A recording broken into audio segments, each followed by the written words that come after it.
everyone, my name is Rachel. Welcome back to my channel. Today I am bringing you guys my January mid-month wrap-up. So I'm going to be discussing all of the books that I read from the 1st of January to the 15th.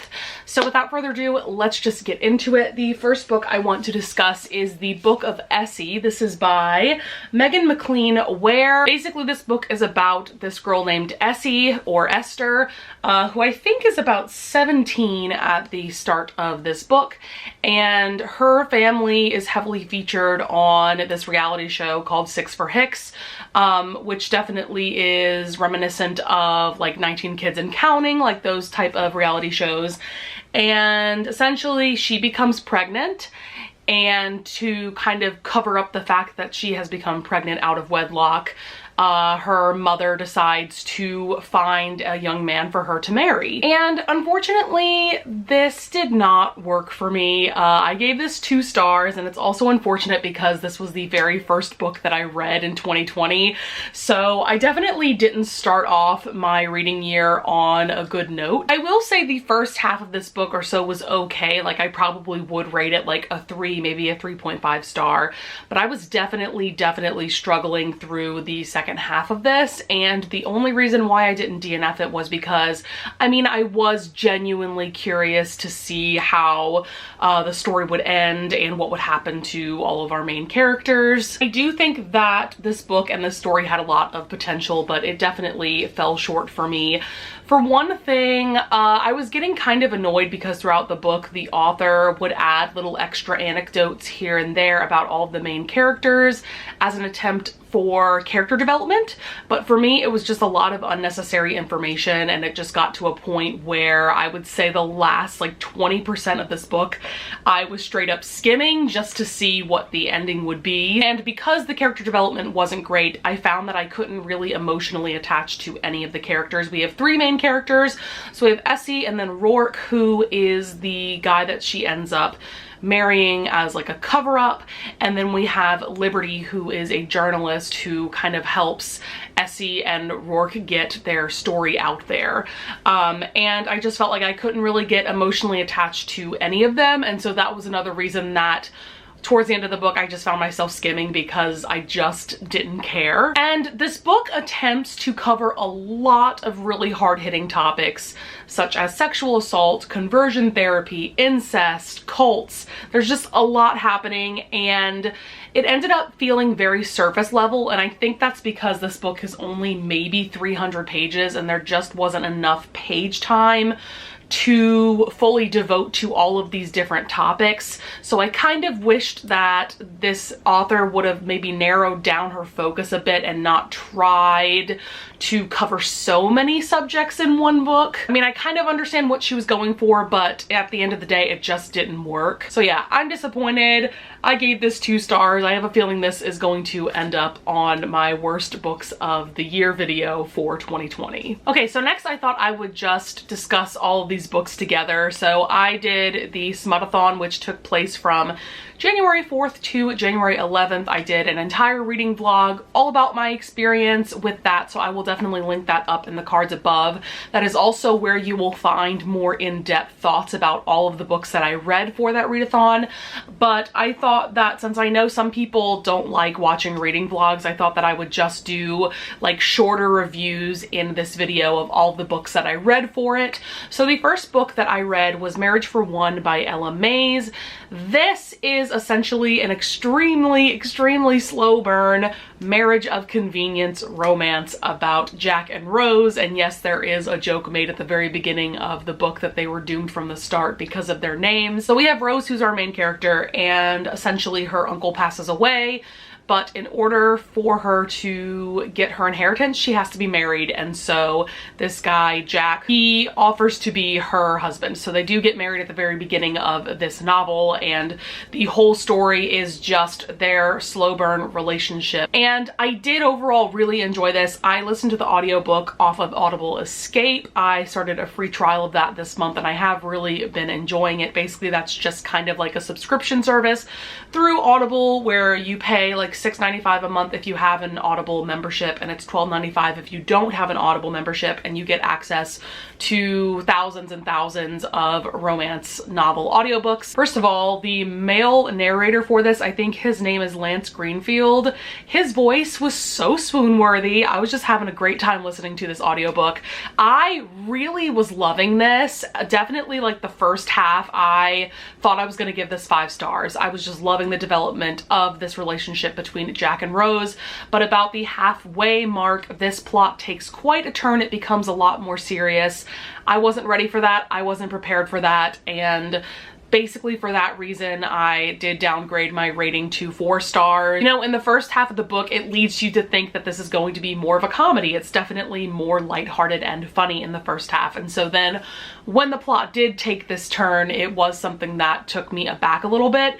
And it was also something that took away from the romance. So yeah, I didn't love that. So yeah, I definitely do recommend it. I think you just need to go into it knowing that it's going to be a lot more serious than it might lead you to believe. The next book that I read for the Smutathon was Get a Life, Chloe Brown by Talia Hibbert. This was actually an arc that I had the privilege of getting off of NetGalley, and this is my 3rd Talia Hibbert book that I've read. This is about Chloe Brown, who has fibromyalgia, and she's definitely kind of like a recluse, and at the very beginning of the novel, she has a near-death experience and decides to make kind of like this bucket list of things that she wants to accomplish before she dies to kind of get a life. And so she meets this guy named Red, who is her apartment's superintendent, and it kind of starts out as like an enemies to lover, more of like annoyed to lovers relationship. And this was really cute. Just kind of feel like a lot of Talia Hibbert's characters are very similar, and I've only read 3 of her books, but in all 3 of her books, her characters look the same and they also have very similar personalities. But at the end of the day, this is definitely my favorite of hers that I've read so far, and I definitely want to check out the other books in this series when they're released. The next book after that I read was Vicious by LJ Shen. This is my very first book of hers that I read, and I gave it 5 stars. It was absolutely fantastic. Basically, this follows Amelia and Vicious. His real name is Baron, but he goes by Vicious in high school, and this is a story that spans over like 10 years basically, because it time jumps between when they were in high school and present day. So Amelia's parents were servants to Baron's family, and so they always lived in pretty close quarters, and Vicious bullied the shit out of Amelia when they were in high school. And so then now it's present day. They're both living in New York City, I believe, and Amelia is having financial issues. She runs into Vicious and he offers her a job as his personal assistant. This is definitely an enemies to lovers romance for sure.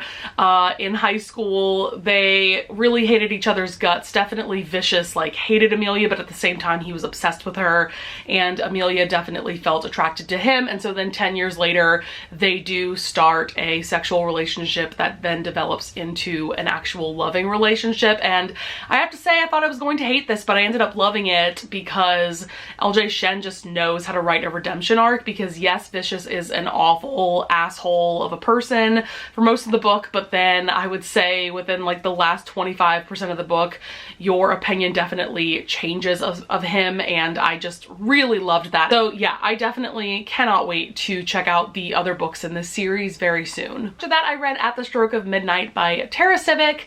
This is the first book in her, I think, Naughty Princess Club series, and this is basically an adult retelling of the Disney movies that we all know and love. This one is, as you can tell, about like the Cinderella character, and we follow this woman named Cynthia. She is divorced from her husband of 13 years. She has a teenage daughter that she's trying to raise as well, and she meets these other 2 women named Isabel and Ariel, and you can guess what stories they're from.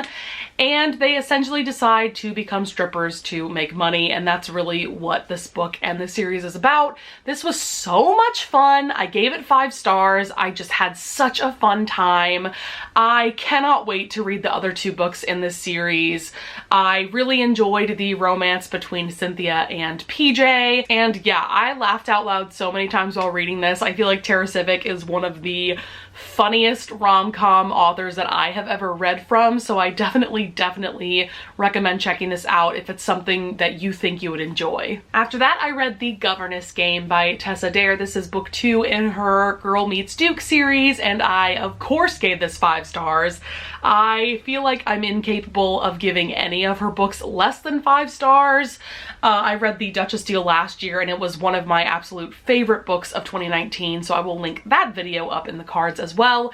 But this installment follows Alexandra and Chase. Chase is the guardian to these 2 young girls. I believe they're around the ages of like 7 to 10 years old, and they're quite a handful. They made me laugh so many times while reading this because their antics are just absolutely hilarious. Basically, Alexandra becomes the governess to these 2 young girls, and yeah, I feel like if it wasn't for the young girls, I probably would have given this more of a 4-star because, to be quite honest, the romance didn't really blow me away, but because of those additional characters, I really couldn't give this less than 5 stars.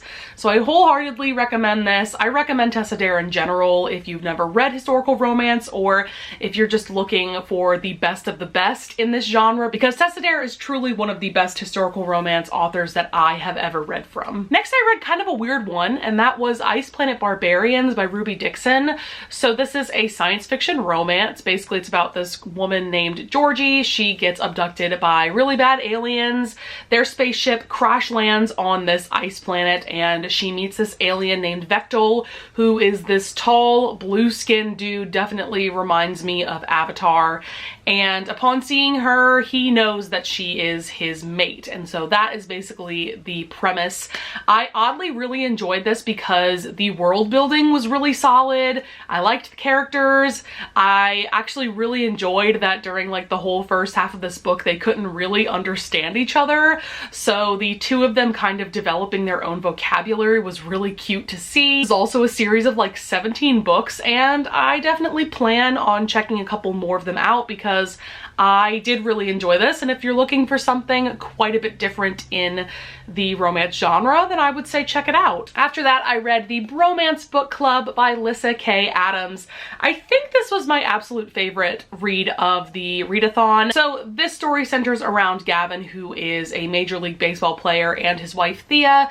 They are having quite a few marital issues and they decide to separate. So essentially, Gavin's best friends, who are also some of his teammates, decide to invite him to their secret book club, and it's called the Bromance Book Club, where they read different romance novels as a way to help them with their own relationships with their spouses or their girlfriends. This was just so adorable and really well done. I knew from reading the premise of this that I was going to enjoy it, but I'm just so glad that I ended up loving it as much as I did. I couldn't give it less than 5 stars.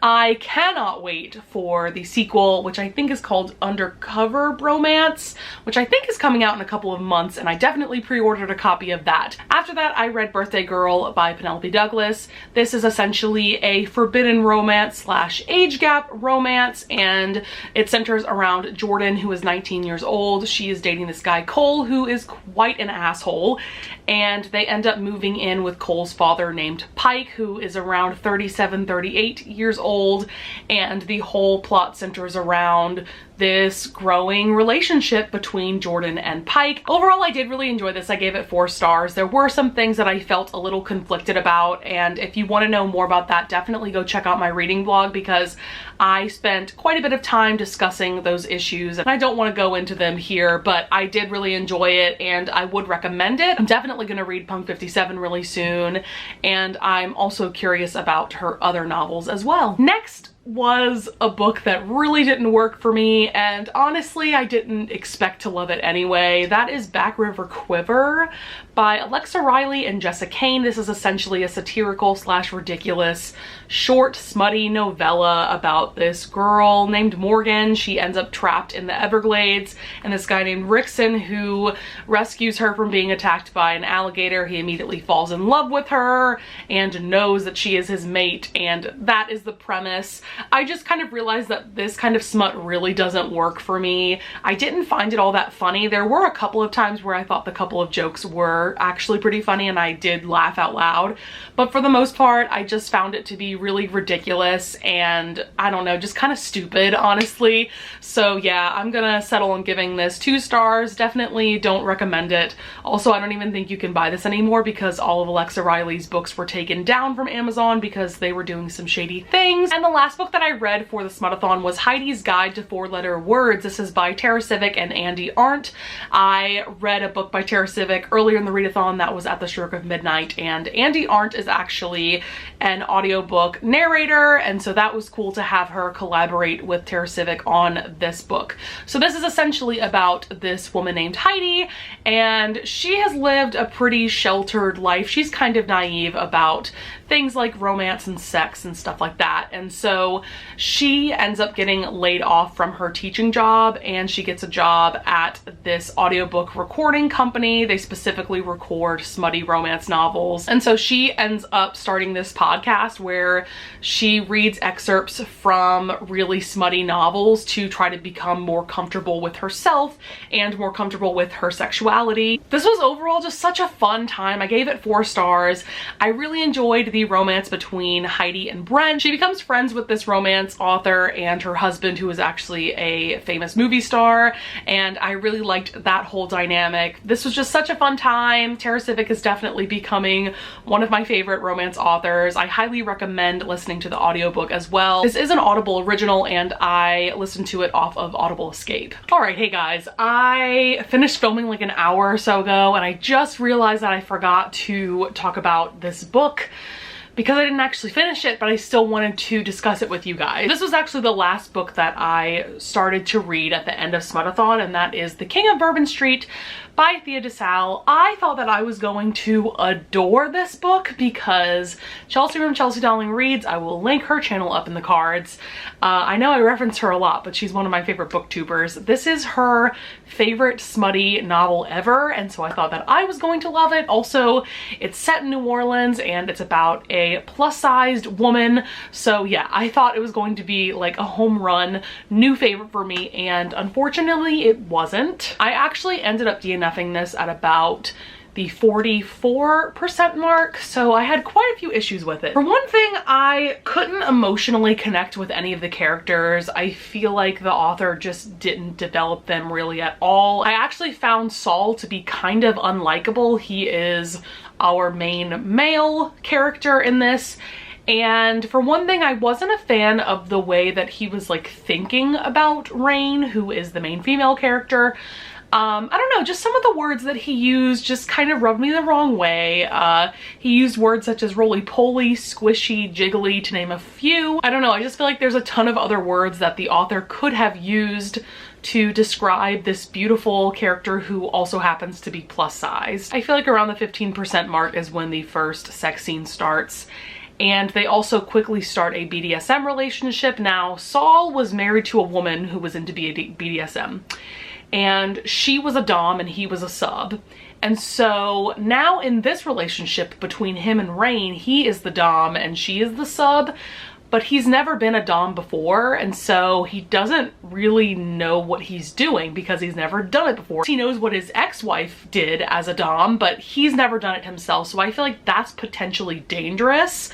I don't know, I just found that to be a little yikes. This book is basically all sex with no buildup or development of the relationship between these two characters, so I found myself not caring. And as someone who loves reading smut, that's saying a lot. I actually DNF'd this at the beginning of yet another sex scene because I was just getting so bored of them. Also, a huge pet peeve for me with this book is that, you know, it's set in New Orleans. I'm from New Orleans, I live here. And there are just things that the author got just straight up wrong about New Orleans. For one thing, Saul refers to the trolley quite a bit, especially like at the very beginning of the book. And anyone who's ever been to New Orleans or lived here would know that it's a streetcar. Yes, they are technically the same thing, but no New Orleanian ever calls it a trolley. It is a streetcar. Also, there was a reference to crawdads at one point, and we never say crawdads, we say crawfish. So yeah, there were just things like that that really annoyed me, that I felt like the author should have known, you know, when setting an entire series in this city. So yeah, I was very disappointed, and at the end of the day, I was just getting really bored, and this was getting really tedious for me to get through, so I did DNF it. The next book that I read was No Exit by Taylor Adams. This is a thriller novel. I think this came out like in January of 2018. I've heard really good things about this one, and I have to say I really enjoyed it. I gave it 4 stars. This was one of the most anxiety-inducing thrillers that I have ever read.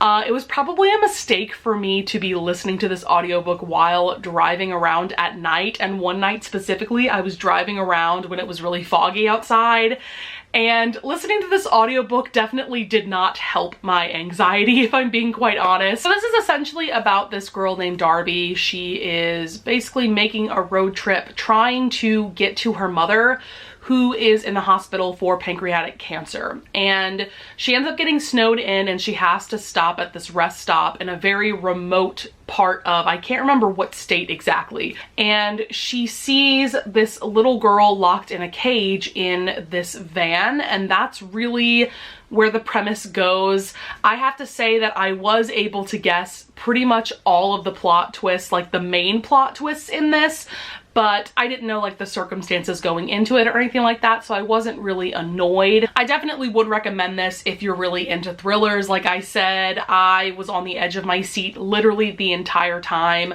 I think Taylor Adams does a fantastic job of building suspense for the reader, and I'm definitely interested in reading more of her books in the future. And the last book I want to discuss is Obsidium by Amy Kaufman and Jay Kristoff. This is the 3rd and final book in the Illuminae Files trilogy. I overall really enjoyed this installment. I'm giving it 5 stars, just like I did with Illuminae and Gemina. Unfortunately, this wasn't my favorite installment of the series. I feel like there weren't as many shocking plot twists as there were in the other 2 novels. I also felt like the ending for this was a bit rushed, and there was kind of a lot of telling and not showing at the very end. So that did kind of make me feel like this installment wasn't the most satisfying conclusion, but at the same time I did still really enjoy it, and I wholeheartedly recommend this entire trilogy. This is just a really fun and exciting sci-fi YA series.